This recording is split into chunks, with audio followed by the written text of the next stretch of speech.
Hörmətli televizor görgücülər, көріп atqanlar Şinjan televiziya stansiyası Xuyu Mədəniyyət Taqit şirkəti və Elbidar Mədəniyyət Media Çəklik şirkəti birləşib yolu qoyğan notq sözləş tipidəki proqramma ular şundaq deydi. Biz bu proqramımızda hər sahə, hər kəsbdə utuq qazanğan və nəticə yaratqan şəxslərini təklif qılıb ularninki öz təsiratları və öz hekayələri arqılıq yaşlarımızға ilham və mədət verməkçi. Yangi Jungo qurilgandan keyin ona yurtimiz Şinjangda o'sib yetilgan olim, mutaxassis, tadqiqotchi, yozuvchi, shoir va jamoat arboblarimiz xizmat o'rni va kasbining qanchalik jafoliq bo'lishidan qat'iy nazar ish o'rnini qizg'in so'yib, o'zini beg'ishlash ruhi bilan tinimsiz emgaklari va natijalari orqali jamiyat taraqqiyotiga tegishli tuhfa qo'shmoqda. Ömrünün to'lisini ma'muriy xizmat bilan o'tkazgan bo'lsa-mu, lekin o'z navbatida yana adabiy tarjima va she'riyat jihatdagi natijalari bilan o'qirmanlarning hurmati, qoyilligi ham yoqtirishiga erishgan professor, adabiy tarjimon, to'nilgan shoir, jamoat arbobi Imin Ahmedi apandi ana shularning biridir. Uning Baxt naqshisi, Gulgun dalalar qatorliq 4 parcha she'rlar to'plami, bevosita xanzu tilida yozilgan 80 parchadan ortiq she'ri. Shundaqla Bo'ri tutumi matbuotlarda e'lon qilinib, o'qirmanlar orasida kuchli ijobiy ta'sir qo'zg'adi. Bu asarlarning bir qismi ingliz tili va fransuz tillariga tarjima qilindi. Talabjon adabiy tarjimon, atog'liq shoir, jamoat arbobi Imin Ahmedi apandi ilgari keyin Aqsu viloyati, Şinjan Uyg'ur Avtonom rayonlik adabiyot san'atchilar birlashmasi qatorliq joylarda rahbarlik vazifasini o'tab, Şinjan san'at institutining mudirligidan pensiyaga chiqqandan keyinmi, Avtonom rayonimizning axborot nashriyotida, radio, televiziya, madaniyat sohasida taklif bilan ishlab kelmoqda. Cümleden hali ham Avtonom rayonlik partikom tashviqot bo'limining o'qish tekshirish ishxonasining alohida takliflik mutaxassisi salohiyatida mazkur ishxonaning mudiri bo'lib ishlayapti.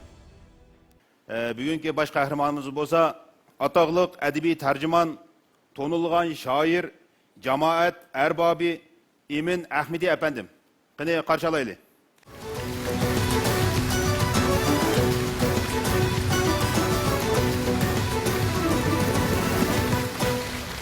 Salam.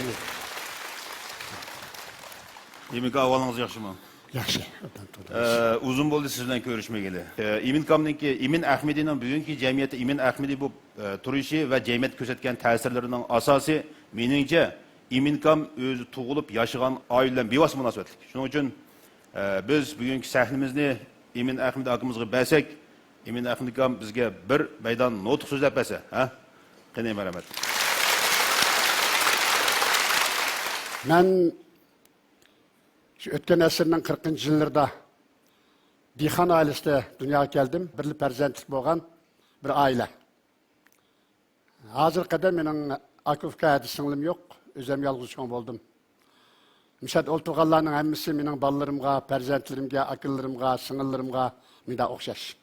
Şunu ben bu hayattan bek söynüme. Çünkü küçüğümden tatip etrafımdaki muhit beni öz koynağı aldı dep hesaplayma. Ular savaşsız. İşkeylen savaşsız. Benim babam mamalarım savaşsız. Elbette dadamның inelerinin içinde savaşlık kişiler boğan. Ularına diginde biz savaşsız. Lekin adam okumusu bulmaydı o. Şuna bilimlik buluş gerek. Bilimi var adam ya ki bilimi küçük eden meni yengidi, bilim küçük eden birini yengidi degan bu maqollarni birinci qatim o'tirib qo'ydim. Buningga 70 yillardek vaqt bo'lib qoldi. Başlangıç mektepte bunda bir hikoyani o'qigandim. Hozirmi Nurg'ullarning xabarida bor. U darslikdagi hikoyada bunda dedi. 3 ayol quduq beshida so'zlashib qoldi. Bireylan mening o'g'lim kelgusida bir naqshchi bo'ladi. U aydalarni yangirtib, to'lig'ini to'ligan dedi. Yiroqdan bir balaning naqshi anlandı. İkinci ayal mening balam kelgusida cesur, g'ayratli bir bola bo'ldi. Her gün daraxtdan daraxtga yamışıp, öyden öyge atlap oynaydı dedi. Ular jiroqda bir balaning daraxtga yamishayotganligini ko'rdi. Üçüncü ayal gap qilmadi. Shu chaqda mahalle tarafdan bir bala yugurib kelib, "Apa, sen bek charchab ketding, bu suvni mening ekilishim kerak dedi" degan bir hikoyani o'qidim. Menga bek qattiq ta'sir qilgan. Hozirmi unutib qolmayman. Demak, mening oilam taki men to'liq o'ttirni bitirib Ali mekteplerge mangan kadar meni davamlık gap söz bilen emas, özünün hareketi bilen, özünün eticaret işleri bilen, öy içindeki işleri bilen, ya ki özünün hünerleri bilen bana tesir kıp geldi. Ben 5 yaş çağlarımda mektepte belki kepsiz bo'lgan bo'lishim kerak yoki darsni yaxshi anglamagan bo'lishim kerak. Tayoq yeb, bedenlerimni kızartıp kelganimde anam mundaq degan. Ko'rib, balammış bedenning qizag'ini bilimning juqqanligi. Cennetning guli mundaq echiladi dedi. Bu bir savadsız ayalning o'qituvchi sinnemiş urdi. Yak bedenini kızartıp demesden, gerçi elbette adamla adam vuruş doğru emas. Ama cennetning qizil guli mundaq echiladi degan bu gap so'z mening kulağımda hazırımı caranlap durdu. Keyin men 60. yılları yukarı netice bilen toluq otturunu püttege vaqtimda dadamga dedim, sizler iki can adam kıyınlıp kalısızlar. Men öyde kılıp dixançılık kılaydı. Ola bunu mu de? Yok. Dixançılık kımı bilim lazım. Hünürü yok adamdan mikiya yakşıya degen gap var. Oğul balık 72 xil ünemi az. Balam berip okup yaşlar ayığı çıkıca bir gap bula dedi. Men şunun bilen Ali mektep kettim. Ben Şinjan Üniversitesi'ne kirip kettim. Şinjan Üniversitesi'ne kirgende ben fizik fakültesine kirip kettim. Bir aydan keyin bizni asli Sovet İttifakı'na berişki belgilengen okuyucular Beijing'e bassanlar buldu. Derhal tayyorlik qilinglar dedi. 10. ayda pichanga berip poyizga o'tirib 6 kun o'tganda Beijing'e bardik. 60. yılı poyiz pichanga kelgan. Beijing'e bargandan keyin Markaziy Millatlar institutidan tabiiy fanlar bo'yicha o'qimsiz yoki ijtimoiy fanlar bo'yicha mo deganda men tabiiy fanda o'qiyman deb 2 yil tabiiy fan bo'yicha tayyorlik qildim. Shu 2 yil jarayonida o'zim o'qimagan yerdan mundaq tarjimalarni qilib qoldim. Şiirlarni yozib soldim. 1962 yılı meni Beijing Pedagog Üniversitesining Til Adabiyot fakültesiga taqsim qilib qo'ydi. Demak, mening kichigimdan tortib qiziqqan adabiyot bo'lgan havisim asosan tugab, tabiiy fan bo'yicha bir o'qib baqay degan vaqtimda qaytadan yana adabiyot kasbiga kirib qoldim. Adabiyotni yaxshi o'qidim. 1967 bitirdim, qaytib kelgandan keyin meni Aqsu viloyatlik o'rta xalq sud mahkamasiga taqsim qildi. 14 yil sotchi bo'ldim. Bu mening keyin endi adabiyotchi bo'lib ketadigan bo'ldim degan o xiyollarim berbat bo'lib, rasmiy siyosiy qonun kadri bo'ldim, sotchi bo'ldim. Endi umrvoyat bir yaxshi sotchi bo'ladigan bo'ldim deganimda 1983 yili Aqsu viloyatlik partkomiga kirib, ma'mur shuji bo'lib sanat, qatnash, transport, maliye, iqtisod, savdo, shahar qurilishi degan xizmatlar bo'yicha menga ish taqsimoti qilib berildi. Mening o sotchiligim, yani bir yerda qilib, men iqtisodiy xizmat ishlaydigan bir kadr bo'ldim 4 yil. Nurg'un ishlarni qilayotgan mezgilimda meni 1986 yili Abdumir aylik adabiyot sanatchilar birlashmasiga o'tkazdi. Men kliplam bir top adabiyot sanatchilar ichida ma'muriy kadr bo'lib qoldim. Endi ömür boyu edebiyat sanatçılarının hizmetini işleydigan boldum deb 10 yıl ötkende sanat institutu'na şojan oldu sezdep men üyek müdür oldum. Ökünmeydigan bir yerim. Mening ata-anam ailede gerçi nait bilimlik adamlardan bolmusu mu? Savadı yok adamlardan bolsu mu? İzchil alda adam buluşunun yollarını takitlep geldi. Men 1967 yılı okuş bitirip Beijing'den qaytib kelgan vaqtimda bizning mahalledekiler dadamga Ahmet Khan deydi dadamni. Sizlarmış bala köp o'qib keldi, qo'sqida umatchiq, lekin qanchalik odam bo'la deb so'rag'ini hozirmi quloq tuyim jaranglaydi. Demak, qo'saq tushunchilar umaç bo'lib, nurg'un bilim elib qaytib kelgan odamni bizning yezdagi dehqonlar bu baliq yana qanchalik odam bo'la degan qaraganda, o bilim bilen odam bo'lishning oraliqdagi farq nihoyat uzun ekan. Men 5 yaş vaqtimda Alisher Navoiyning Ashriqat man aks shamsil kas anvaril huda yar eksin meydi kör deb jamidan chiqdi sada degan misralarni deklamatsiya qilib bersam, mening bovam endi odam bo'ldiga o'xshaydi bu degandi. Buni deklamatsiya qilish bilan odam bo'lishning orasidagi farq nimada? Nima munosabat bordi deb jursam, uzoq yillar o'tib ketgandan keyin shundoq oliy bir maktabni bitirib kelsam, bizning yezdagi dehqonlar shuncha jiq narsalarni o'rganib qo'shig'ida umash qachilgan bilan qanchalik odam bo'ladi deb so'rdi. Demak, o bilim bir ish, odam bo'lish ikkinchi ish ekan. Shunga men bu gaplarni o'ylab, dadam bilan onamning menga deganlari, o'qib kelsizlar deganlari, meni kichikdan boshlab keyniga selip etizeriqlarga appagını, etizning ishlariga sog'ini, uyning ishlariga sog'ini, menga shunchalik yaxshi bir o'qish sharoit yaratib berganligi mening asli odam bo'lishimni, yaxshi bir odam bo'lishimni ko'z tutgan deb o'yladim. Hozir qadar garchi ular bo'lmasimi, men chin qalbimdan ularga rahmat aytaman. Mening mushunchalik bir odam bo'lishimni oldi bilan oila tarbiyasidan, ota-onamning menga ko'rsatgan ta'siridan va ularning haydakchiligidan bilaman. Mening xayolimda davomli o'chaqda talog'i chiqsaqmi adab deb chiqadigan, qaytadigan chaqdimi adab deb chiqadigan. Men o'yladimki, adabiyot degan adabni yod etib turinglar degan gap o'xshaydi dedim. Buningga 70 yil o'tib ketdi.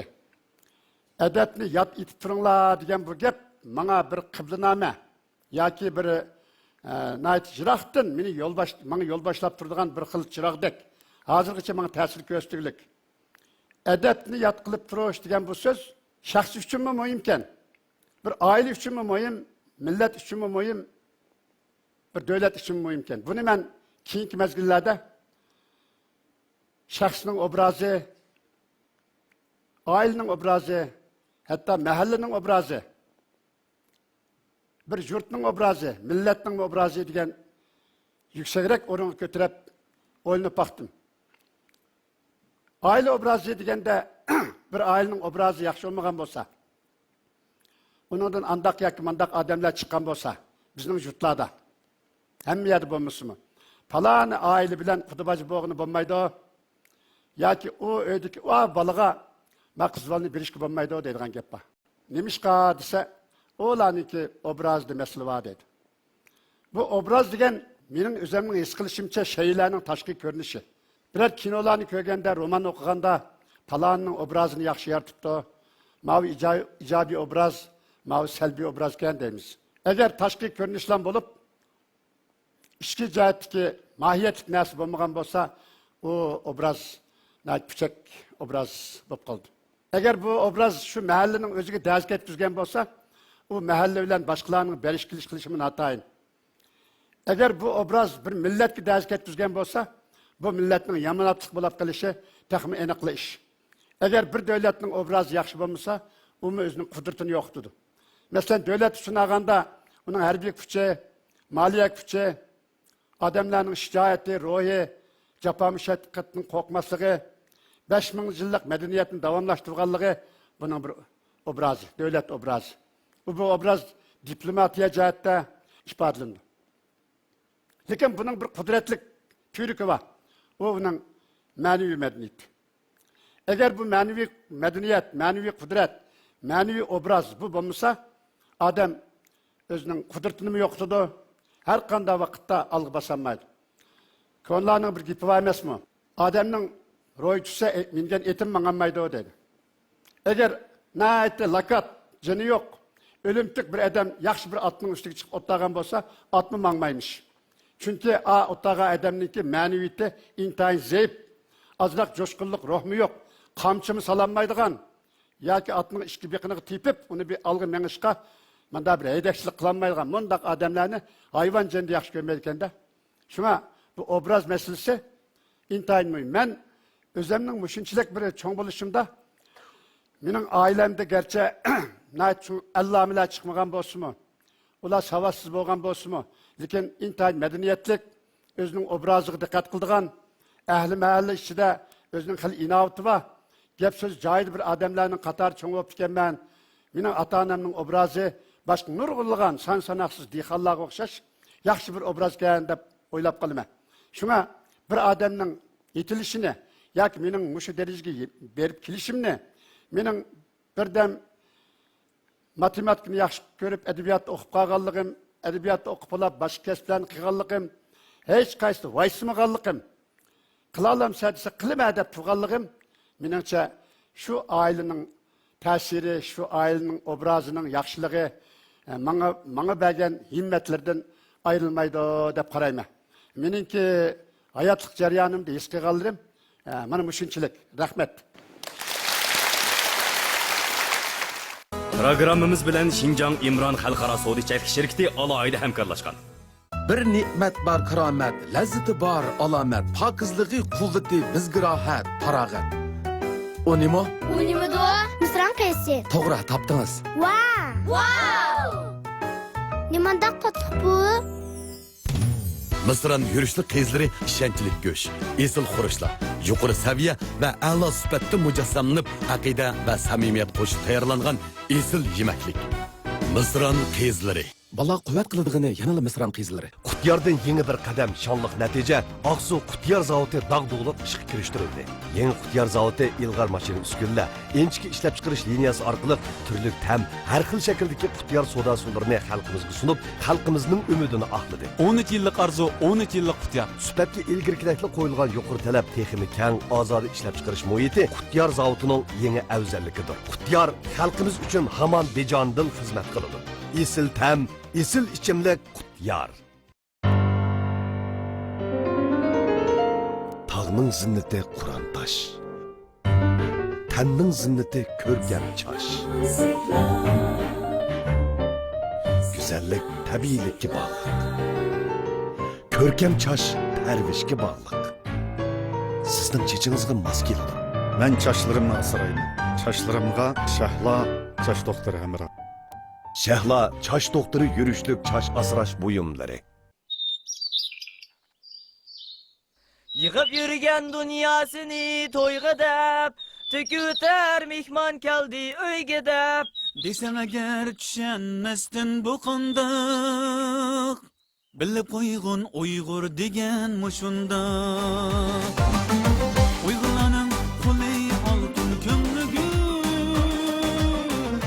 Ne'mat qahvasi tan ichgancha texmi go'zal. Ne'mat qahvasi.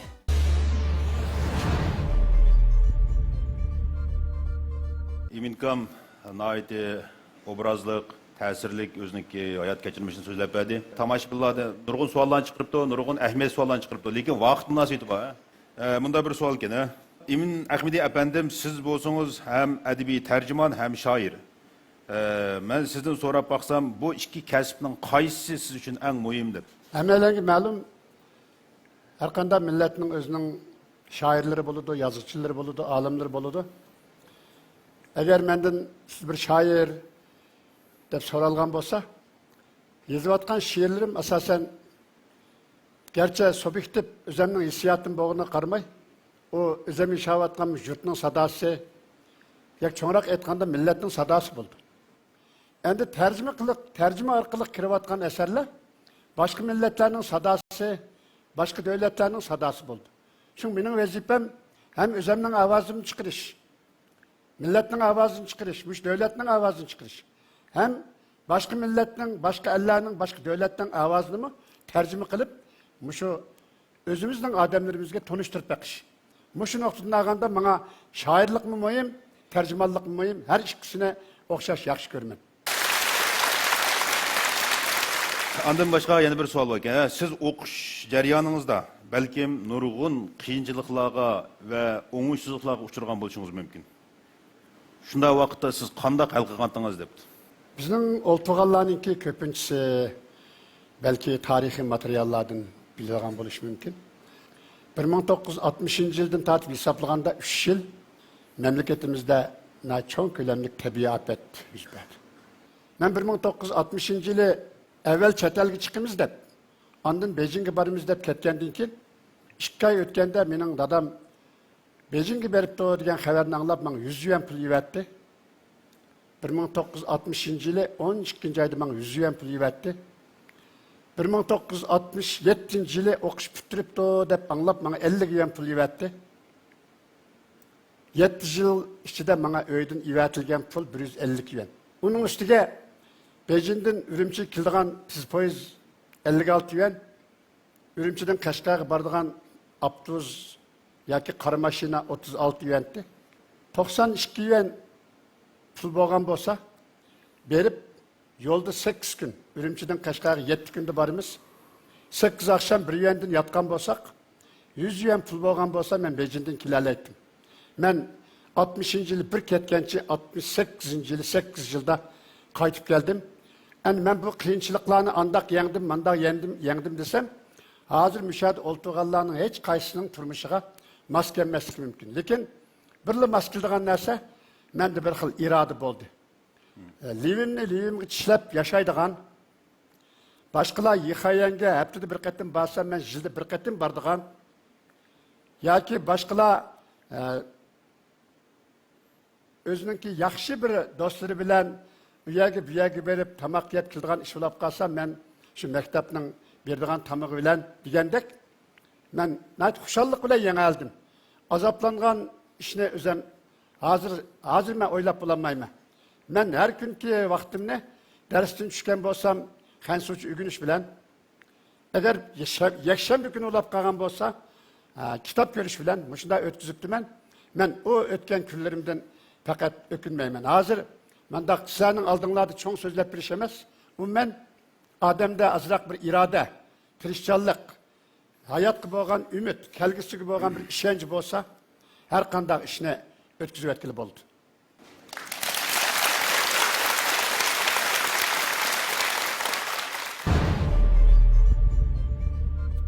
Demek iminkam 100 yuan pul bo'lmag'achqa anchaqda 8 yilda bir qatim uyga kelgan, ha. Bu yerda o'tagan nurg'unlagan saboqdoshlar yengishni tasavvur qilmaydigan qiyinchilik bo'lishi mumkin. Oliy maktabda nurg'unlagan saboqdoshlar seg'inishga bardoshlik bermay, chekinib ketadiganlar yoki tamoqqa bardoshlik bermay chekinib ketadiganlar va shunga meningcha iminkamningki ayni vaqtdagi ro'yi bugun va kelgusidimi? Nihoyat qimmatli bir ruh. 9 ayning 1-kuni maktabga Şinjan san'at institutiga kelgan bolalar 9 ayning 10-sida Qurban aytishimiz ketdi. Maktabdagi bolalarning 3 kun ichida Qashqarga berib kelalaydigan shijoatiga qarab, pul deganmi bayadi bakan. Kambag'allar, namratlar yo'q o'xshaydi degayagim kelib qolaman. Buni hal qilish, buni qanday tushunish bir odamning hayotida tutgan pozitsiyasi bilan munosabatga o'xshaydi. Emin ma'lum, siz hozir hayotingizdan rozi bo'ldingizmi? Yana xalq uchun qilmoqchi bo'lgan ishlaringiz bormi degan savol ekan, ha? Bu bek cho'ng savol ekan. Bir odamning hayotidan rozi bo'lishi deganmi? Aldirab javob bergilar bo'lmaydigan ish. Lekin men o'zimningki hayotimdan bunda ikki jihatda rozi. Birisi azaldan yalqovlik qilmadim. Har qanday ishdan bosh tortmabdiman. Masalan, anam rahmatlik, dadam tugab ketgandan keyin 15 yil yenimda turdi. Balam Qashqarga borman desa, o'zim opirib qo'ydim. Kelib navrilarimni ko'rman desa, o'zim Qashqarga berib, yani keldim. Shundan balam men 5-6 tuqqan bo'lsam, Silmunchilik avar o'tib ketmaydi ekanlar deydi. Yelimi yaxshi menga sizlarga xizmat qilish fursati berib, meni yolg'iz tug'ib ekanlar ana. 7-8 bo'lib qolgan bo'lsak, bir-birimizga bassalib, hech qaysimiz baqolmaydigan o'xshaydi ekanmiz debdim. Anam rahmatli yig'lab ketgan. Ota-onamga nisbatan olib aytganda men o'zimning hayotidan o'kindigan yerim yo'q. Men ularning tarbiyasini yaxshi oldim. Yani biri o'zimning qo'limdan kelganini ular qildim. Yani birisi men hayotimda bir necha xil xizmatlarni qildim. Men tanlamadim, jamiyat meni tanladı. Hozir mening bundaq bilishimcha bizning bolalarning ichida xizmatni tanlaydigan, yurtni tanlaydigan, o'zining nishonini tanlaydigan bu ish to'la ekan. Bo'lsa o'zi degan yerda qolib qolsa, o'zi qilmoqchi bo'lgan ishni qilsa, o'zi kiydiganni kiysa, o'zi bordigan yerga borsa degandek. Mening bir o'kinmaydigan yerim, men jamiyatga yarab qoldim. Jamiyat meni tanladı. Meni ham chet elga o'qishga berishga tanladı, Beijingga tanladı. Meni adliya sohasida ishlashga jamiyat tanladı. Keyin yana iqtisodiy xizmatga o'zi tanladı. Bu tanlashlarning hammasida men roziliqim bilan men o'qish bitgan bolalarga dedim. Har qanday ishni qila olmayman denglar. Shu chaqda sizlarning chiqish yo'linglar bog'ladi. Hamma narsa o'rgangani bo'ladi dedim. Men qonunda o'qimagan edim. Aqshu viloyat o'tirish sotga berib, o'zimdan burun xizmat qatnashgan adliya xodimlaridan men erinmay o'rgandim. So'rab o'rgandim, ko'rib o'rgandim, o'zim ishlab o'rgandim. Agar men unda ishlamagan bo'lsam 14 yil sotchi bo'lib turolmaydim. Shunga hozirga qadar bu ishlarni qildim. O'zim yaxshi ko'rgan adabiyotning hem tercüme, hem makale yazış, hem şiir buna kirpe qildim. Hatta tan terbiyede men oynamagan 20 yıl lençör oynaptım. 20 yıl futbol tepiptim ben bir vakılda. O ping-pongçur, kalancur degelinin şahmet, işten götüreptim ben, onun mitirgi jügüreptim ben. Dünyadaki hem işini kıpsız. Hem beni kıp baktım, o işlada mağlup olmadım, lakin netice kazanamadım. Çünkü o özlemnin kızıkışım. Ama kalan, halk karap durgan, hükümet karap durgan, muş işlerin hemmisinde ben tirşallık gösterdim. Şuna hayatımdan razı, muş nek meydanının özlümünden razı. Eğer hayatım devamlaşsa, ben muş işlerin hemmisine devamlı işleyebilirim. Menimce imkanımdaki cevabı intan obrazlık cevap oldu. Ya. Növbette bizdeki baza ilgili cemiyetimizde yaşlarınki kesbini, şaraitini tanlaş arzusu küçüyüp gitti. Lekin men şaraitka ve bazağı tallanamdım degen an suslap gitti. Şu aşka aldan özde başkalar tarafından tallanış engini turguzuş növbetteki menimce moyun bir yöneliş boluşu mümkün. Assalomu alaykum, imanka qanday ahvolingiz, yaxshimisiz? Mening ismim Azir Tumar. Men Xinjiang Jiangsu Mineral Suv taraqqiyot shirkatining qurg'uvchisiman. Shirkatim 3 yil bo'lib qoldi. Mush jarayonda men mush oilam bilan mush xizmat vaqtini yaxshi o'rinlashtiraman deb o'ylayman. Chunki shu xizmat nurg'ish o'zimiz qilmasa qolmaydi ekan. Mush jarayonda shirkatda bo'lsin yoki yo'llarda bo'lsin uxlashga majbur bo'lib qoldik ekanmiz. Sizni olsam shu pensiya chiqishini oldi shunda aldirish o'tapsiz. Mush vaqtlaringizda siz shu oilangizdan va xizmat vaqtingizni qanday o'rinlashtirdingiz? Ham shu oilangizdan bil bo'lgan vaqtingiz eng baxtli deb o'ylamsiz? Bu turmuşni o'rinlashtirish mayli biz kichik vaqtimizda emdilatin maktab kirgan vaqt bo'lsin, mayli eng oxirgacha biror o'rinda ishlagan bo'lsin. Men hamma odamning bir oilasi bo'ladi. Bu oilada biz uchun birinchi narsa o'zaro ishonch, ikkinchisi o'zaro inoqlik. Yana birisi bizning o'zimizda mush oila ko'ynadigan, bola chaqalardan xabar ola oladigan, ularning kelgusiga ega bo'la oladigan bir mas'uliyat bo'lishi kerak. Bu yerda birisi ishonch, yana birisi mas'uliyat. Bu ikisi bir bo'lganda bir-birimizda mehribonlik, yaqinchilikni barliqqa keltirdi. Eng muhim narsa oila degan bir jamiyatning hujayrasi. Cho'qim bir hujayra sog'lom bo'lish kerak. Bir-birini qo'llash kerak. Bir-biriga ishonish kerak, bir-biriga mas'ul bo'lish kerak. Agar bunchalik bir ishonch bo'lmasa, bu oilani qamdab bo'g'il bo'lmaydi. Alayliq yurak kichikgina bir narsa, lekin butun badan uchun olib aytgan vaqtida rais a'zo. Aile üçünmü? Aile nayet küçük bir kollektiv. Onun içindeki her bir adamın ornu intayın mühim. Şu adamın işinden çatak çıksa bütün aile veyran buldu. Şuna bizde en mühimi özara kollaş, işenç, özara mesul buluş ve mihriban buluş en mühim narsa. Biz bekçik narsını tamah kılmayımız. Bekçik narslarını mı talep mi kılmayımız? Bir aile üçün, bir şirket üçün, ya ki bir kollektiv üçün aşınçılık, mesuliyet, işenç, mihribanlık olsa cahan ronak tapıda gülleydi. Ne ayda ayal kıldı.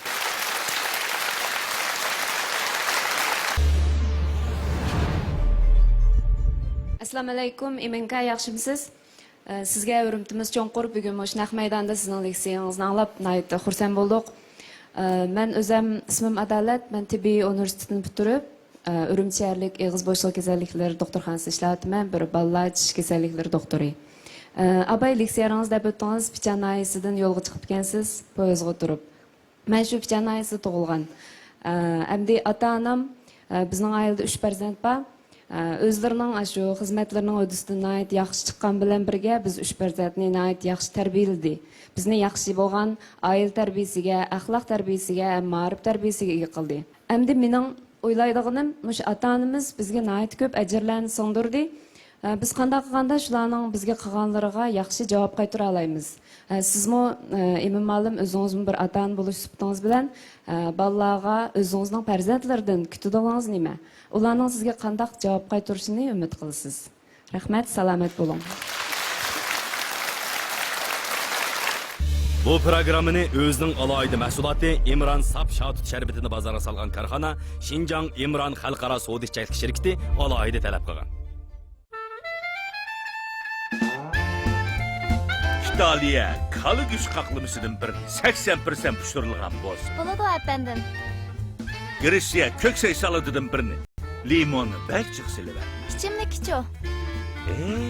Ko'nglim shu topda huzuriy yurakka boradigan İmron Shot sharifini tatib Sizlarning bu yerda bormidi? Albatta. Taomlar tizimlikka, ichimlik yurak yizilgan bo'ladi. Imron Shotish sharbati naq yurakka boradi. İşenç huzur, esil süpet huzur. Mana bu ixlasni o'ziga mizon qilgan Jabron yemak-ichmak zavodi mamlakat bo'yicha eng ilg'or ishlab chiqarish uskunalari hisoblangan. Korxona Maarif birlashgan endizida Yeshil makon Qutubiy nahiyasidan o'rin olib, alga yuzlandi. Navbatda zavod go'sht turidagi mahsulotlarni ishlab chiqarishni asos qilgan bo'lib, mahsulotlari 15 xilga, kunlik ishlab chiqarish iqtidori 5 tonnaga yetadi. Mahsulotlar bozorga selinishi bilan esilni tanlashni biladigan xalqimizning yoqtirib iste'mol qilishiga erishdi. Davronni anglagandan bir tetigan a'lo, hech ishkilanmay xotirjam yala. Jabron yemak-ichmak chekish şirketi. Qutyardan yeni bir qadam şanlıq natija Aqsu Qutyar zavodi dağdug'liq ishga kirishtirildi. Yangi Qutyar zavodi ilg'or mashina uskunlar, inchki ishlab chiqarish liniyasi orqali turli tam har xil shakldagi Qutyar soda suvlarini xalqimizga sunib, xalqimizning umidini oqladi. 13 yillik arzu, 13 yillik Qutyar. Sifatga ilgirkilikli qo'yilgan yuqori talab texnik keng ozod ishlab chiqarish muhiti Qutyar zavodining yangi afzalligidir. Qutyar xalqimiz uchun hamon bejondil xizmat qiladi. Esil tam, esil ichimlik Qutyar. Bizde endi men ko'yarman balamga, balam ko'yar balasiga degan bir so'z bor. Mana selip aytgan vaqtida biz balalarımızga mas'ul, balalarımı özünün balasiga mas'ul, oxirgi hisobda ular jamiyat mas'ul, kelgusiga mas'ul bo'ladi. Bu manda aytganda bek yo'g'on gap. Xuddi ba'zi aytayotgandek, nutq so'zlayotgandek bir gap. Endi rostini aytgan vaqtida bola chaqalardan ata-onalar talab qilib turib, mendan xabar al desa, hozir ko'p bolalarda bu ish ancha bek amalga oshib ketmaydi. Shunga naqshlarda bolalarning insofini tilayman, u bu deydigan naqshlar bor. Lekin masala unda murakkab emas. Jamiyat taraqqiyotida ata-onalar bolalarni yaxshi tarbiyalash kerak. Chunki jamiyat shu bolalarning cho'ng bo'lishi orqali uzilmaydi, taraqqiy qiladi. Agar balalar ata-onasining ahvolidan ham xabar oladigan, o'zining ishi bilan kar bo'lmaydigan, balalarini tarbiyalayolmaydigan, kunini ololmaydigan bo'lib qolsa, u chaqda bu ata-onalarning o'zida mas'uliyat bo'lib qoldi.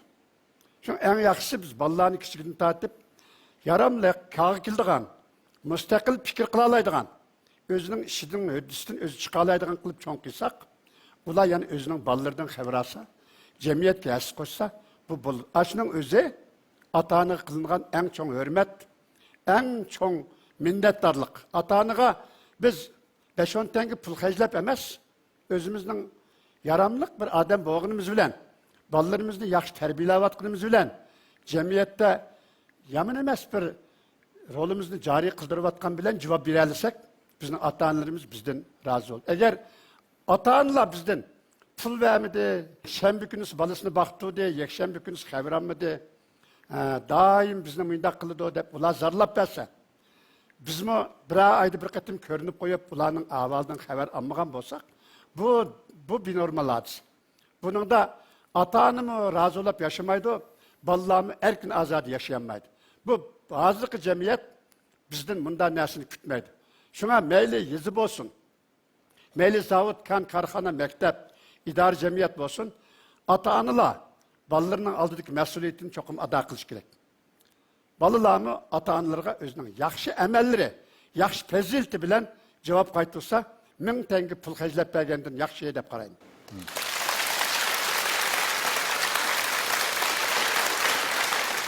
Assalomu alaykum Yunka. Men bu 23 yoshga kirdim. Men o'yin balning cho'ng bo'lish suhbatim bilan shu vaqtning o'tishiga geçib, shu bizning uyda shu ota-onam bilan o'tirsidagi fikrning bir ekanmaslik bu masala kun-kun eg'ilishyotdi. Shunlashqa men shu jihatdan sizning fikr berishingizni umid qilaman. Rahmat. Tolstoyning Anna Karenina degan romanining 5 bir gap bor. Baxtli ailelerning hammasi bir-biriga o'xshaydi. Baxtsiz ailelerning hammasining dadi boshqa bo'ladi deganga o'xshash. Ata-onalarningki bolalarga bo'lgan ko'yimchanligimi o'xshamaydi ekan. Ata-onalarning ba'zining ko'yimchanligi qanday bo'ldi desa, men masalan o'zimni misolga olsam, mening 4 qizim bor, o'g'lim yo'q. Turmushingizda nimani xohlasanglar, qayerda xizmat ishlashni xohlasanglar, qanday yashashni xohlasanglar, mendan to'liq maslahat so'ramanglar dedim. Albatta ularni oliy maktablarda o'qitdim, xizmatlari bor, to'y qildi, bolalar bor, ijil inoq. Lekin to'liq mening ko'zimga qarab, mening sizgan siziqim bilan ish qilishni o'rganmanglar. Agar bu ish xato chiqsa, menden ömrüvayet rencisler, şu özanglar fikir kılıp, özanglar bikitip, mağdığa yolunu özanglar menla dedim. Ben bu işini icra kıldım. Meninki ballağı boğan televim mayusunda.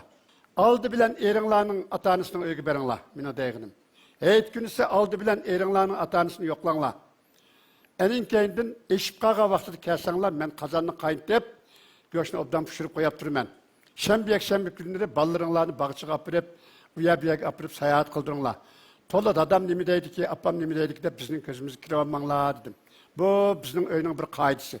Menimce, balısı köyüngen ata-ana, bek balısının közü kiravanmay, ballarını müstakil fikir kıldırgan kılıp, özünün yolunu tapalaydıgan kılıp, ata-analardan jirak kalgan çağdımı özünün işinin ödüsünü çıkarlaydıgan kılıp, çoğun kılış kirek, dep karayım. Ben burun, hatta biz nevrimizni bekip birivattımız, digerler pekirlengen çağda, nevrenlerini silah bekip ersangla, 7 yaş kirgen çağda ata-anasının aldığı ketkendiken, mektepki birdi, tapşırık işlemese tanavını tatıdı, katlık yapıldı, şu çağda, babam bilen mamam yaxşı eken dep bir ömür ata-anasını yaxşı, yaman kördüğün bop kaldı.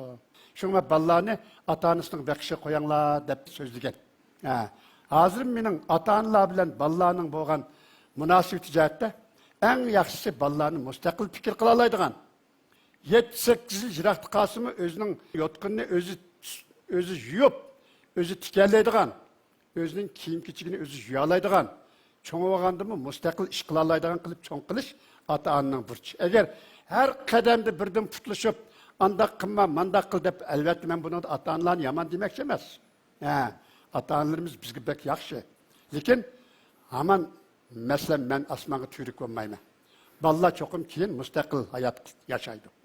Ular çokum menin meslehatimsiz, menin közümge karmaydıgan, aletde yaşaydıgan vaqtlar kep kıldı. Şuna biz ata-analarımı deydiğimiz en yaramlık ata-ana ballarını müstakil fikir kılıdıgan, özünün işinin ödüsünü çıkarlaydıgan kılıp çoğun kılıp. Bu şeyde aile doğrusu gep söz olup kaldı malum. Menin bay özünüzün dep öttünüz, menin hiç qandaq inisiňizlerim yok, akıllarım yok diye özüm birli bala degen gepni qıp kaldınız. Maňa şu sözüňiz bek täsir kıldı. Hem men muşundaq anladım. Edimiz sizden ayrılgılı 10 neçe yıllar bop qaptı, hal uzaq wagtlar bop qaptı.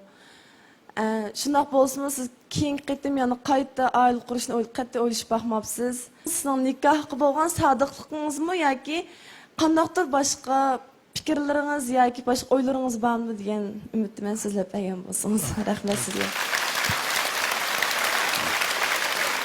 Hayatlıklarında ahvallar bulup durdu. Bazılar bir neçe aydan keyin yana 5-10 yıl işi mümkün.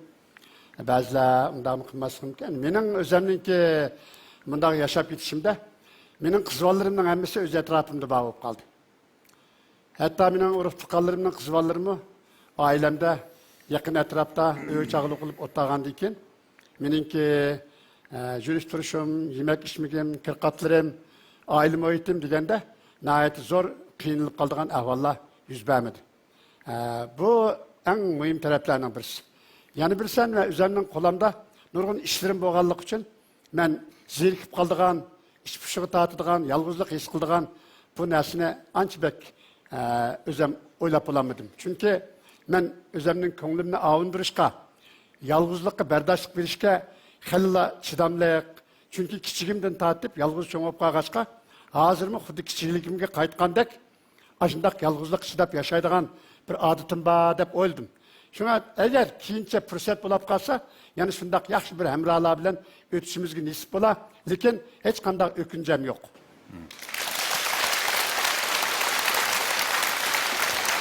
Hazır cemiyetimizde muallimden til ahaneti anlap ballar öy kelse, hatalıqni muallimlerden izleydigan, balısıga bir ayağızma sen neymiş kılgan demeydigan bir xil psixik halat hazırlandı. Siz bunda qarashqa qanday qaraysiz? Mening fikrimni so'rash to'g'ri kelib qolsa, men shaxsan o'zim javob beraman. Shaxsan o'zim javob berganimda men uchun o'qituvchi intayin ulug'. Xuddi burun sobiq Sovet ittifoqidagi koni rahbarlar aytgandek, o'qituvchi degan 10 qadam jiroqlikdan turib hurmat bildirishga arziydigan kishilar. O'qituvchi degan inson ro'yining injeneri. Men bu mavqeimdan hozirgacha yong'im yo'q. Men burun o'qituvchi bo'lishni o'ylagan, gerçi bulanmagan bolsam men ahırda Balalarga ders berip baktım mektepte.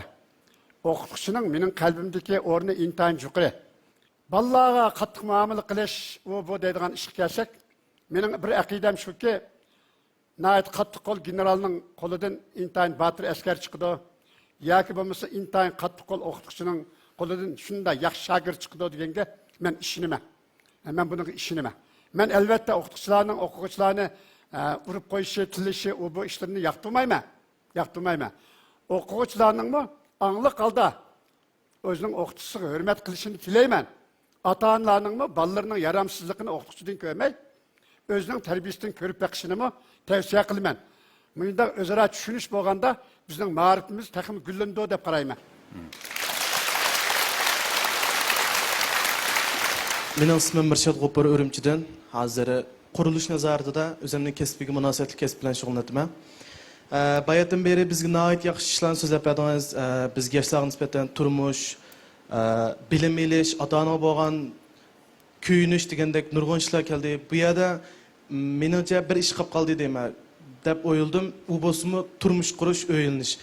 Hozirgi jamiyatimizda ko'plagan ota-onalarimiz mening bilishimcha turmush sababidan, xizmat bisimidan, o'zlarining shu uyga nisbatan mas'uliyat tutib ayildan bolalarga to'y qilishdan burun ham to'y qilishdan keyingi tarbiya kam bo'lib qoldi deb o'ylayman. Shu hozirgi mening atrofimdan bor do'stlarim isiyatni kayni kirib, nayt oldirab to'y qiliblam, nayt qattiq pushaymon bilan qisqa vaqt ichida uyini buzdigan, ajrashadigan ahvollar nayt ko'p bo'lib qoladi. Mush jihatda siz biz yoshlarga nisbatan mush to'y qilishdan burun to'y qilishdan keyin nimalarga bilishimiz kerakligimiz ham abaysiz aytgandek siz adimizdan to'y qilgandan keyin mush o'tiringlarda qanday gapni birga keltirib mush mo'rini mo'rigtirib nayt yaxshi bir turmush hozirlabsizlar. Mush jihatdan nisbatan bizga ozroq bir dars bergan bo'lsangiz. Rahmat. Rahmat. Bugun bu yerda o'tirganlarning hammalari oliy maktab o'quvchilari, studentlar. Hammasi to'y qilganlar. Hammasi o'qish bitsa darhol to'y qilmoqchi bo'lganlar yoki hozirdan tortib to'y qilishning planini tuzib bo'lganlar. Bizning qarashimizcha, bo'lib mening qarashimda muhabbat degan bu narsa intayin muqaddas. Odam eymindigan narsa. Biz taki oliy maktabni bitgacha, masalan men birer qiz bolaga berib, andaq mandaq deb gap qilib baqqanga odam emas. Biz intayin bir-birimizdan eymengen. Eyminishning o'zi bir-birimizda hurmat paydo qilgan. Hurmatning o'zi bir-birimizda asta-asta ishonch paydo qilgan. Shunga u chaqda to'y qilganlar hozirga qadar yashab kelyapmiz bundacha aytganda. Hozir tushunish bek oddiy ishonch yetishmayotgan, bir-birini bilmayotgan Uyg'urlarda naqshi bor-ku, ko'ngilning keyniga kirmang, ko'ngil har yangi boshlaydi, Samarqandning olmisdak apirib cho'llarga tashlaydi deb. Bu ko'ngil havas boshqa. Havas boshqa, ishq boshqa, muhabbat boshqa, bu yerda mas'uliyat boshqa, eyminish boshqa. Shunga hozirgi yoshlarga bu jihatda bizningki o'z tajribamizni so'zlab berishimiz hojatsiz. Chunki men yashagan davr bilan hozirgi yashaganlarning davri o'xshamaganligi uchun gerçi biz anda qaragan bo'lsakmi, hozirgi yoshlarda dunyo qarash, qimmat qarash, hayotlikdan bahralanish, bir hayotlikning tezini surish deganga nisbatan qarash o'xshamaganligi uchun bu narsani o'tirib qo'ysak, bir qismlarning quliqiga mush bilan urgandek anglanadi. Lekin aqalli bir narsa bu oila, nikah, muhabbat degan narsa intayin muqaddas, odamni aymantiradigan, bir oilaga mas'ul, jamiyatga mas'ul, kelgusiga mas'ul cho'ng ish. Shunga bu ishda odam intayin mas'uliyatchan bo'lish kerak. Odamning hayotidagi eng ulug' ishning birisi baxtli bir oila qurish, eng ulug' ish. Buningdan cho'ng ulug' ish bo'lmaydi. Buningda mas'uliyat bo'lish kerak. Rahmat. Sizningcha xonim qizlar o'ziniki shu oila madaniyat obrazini yaratishda qanday qilish kerak? Nimalarga diqqat qilish kerak? Mush haqda so'zlab bergan bo'lsangiz rahmat. Endi bir ailenin obrazı, ata-onaning obrazı to'g'risida klassik edebiyotda bizga o'tirib qo'yilgan namunalar haqiqatan bek ko'p. Dadaga o'xshash, mardona, yolg'iz erlam emas, erkakdek, vijdonliq, g'ururi bilan yashasa. Onalar sharmi hayoliq, qoida usulliq, o'zining bolalarini ügütüdüğünü ügütüp durup, ular ölgü bulup, ularını iteklep mağalısa, biz elbette bunda aileden söylemeye kalmayız. Bu ailede kılıdığın iş, bulup bizni terbiyeleşkin nispeten unçula köp mürekkep emez. Biz ata-anamızın közüge, sözüge emez, ularının kılıvatkan işiga, meğiş turuşu karap durup çoğu Allah. Adamlarının mükemmel obraz buluşuna ümit kılımız. Bu obraz nime arkalık buludu dese ata-analarının ki iş izleriga varislik kılış, ata-analarının özünün ballarını şermayalık, kaydısuluk, çoğun kılış, muş arkalık biz ulağa varislik kılımız. Lekin bu obraz meselesi, yani bir yakın elip etkanda, yekki şahsının özünün tirişçallığı arkalık barlık gelir. Hem adam müşahede ottağalarının hemimiz, özümüzü özümüz kutulduruşumuz, özümüzün obrazını özümüz çıkışımız gerek.